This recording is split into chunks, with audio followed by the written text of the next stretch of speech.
যেসব নদীর উপর ভারতের অধিকার আছে সেসব নদী থেকে পাকিস্তান আর পানি পাবে না বলে মন্তব্য করেছেন ভারতের প্রধানমন্ত্রী নরেন্দ্র মোদী। পেহেলগামে গত ২২ এপ্রিল বন্দুকধারীদের হামলার জেরে অভিন্ন নদীর পানি বণ্টন নিয়ে দুই দেশের মধ্যে চলমান উত্তেজনার মধ্যেই বৃহস্পতিবার এমন ঘোষণা এলো ভারতের পক্ষ থেকে। মোদী বলেন, প্রতিটি সন্ত্রাসী হামলার জন্য পাকিস্তানকে চড়া মূল্য দিতে হবে, পাকিস্তানি সেনাবাহিনীকেও মূল্য দিতে হবে, পাকিস্তানের অর্থনীতিকেও মূল্য দিতে হবে।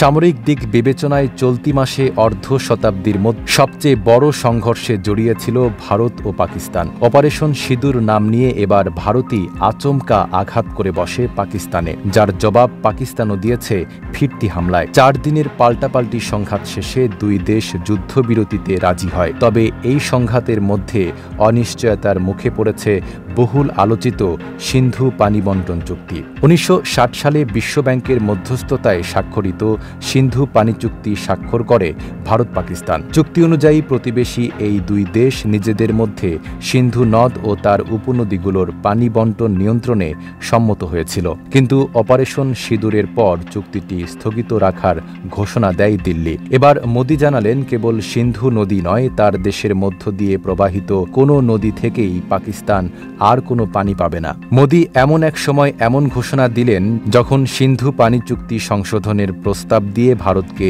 চিঠি দিয়েছে পাকিস্তান। ইসলামাবাদের তরফ থেকে জানানো হয়, চুক্তিটি আইনগতভাবে বাধ্যতামূলক, কোনো পক্ষ একতরফাভাবে এটি স্থগিত করতে পারে না। প্রতিবেশী দুই দেশের রাজনৈতিক দ্বন্দ্ব যেন রূপ নিয়েছে দাবার খেলার ময়দানে। ভারত পাকিস্তানের পারমাণবিক অস্ত্রভাণ্ডারকে বিবেচনা করলে কোনো পক্ষের পূর্ণাঙ্গ সামরিক জয় প্রায় অসম্ভবই বলা চলে। চিরবৈরী দুই দেশের মধ্যে দশকের পর দশক ধরে চলে আসা সংঘাত এর রেশ দুই দেশের গণ্ডি ছাড়িয়ে পৌঁছে গেছে বৈশ্বিক আলোচনার টেবিলে। Desk report, Dhaka post.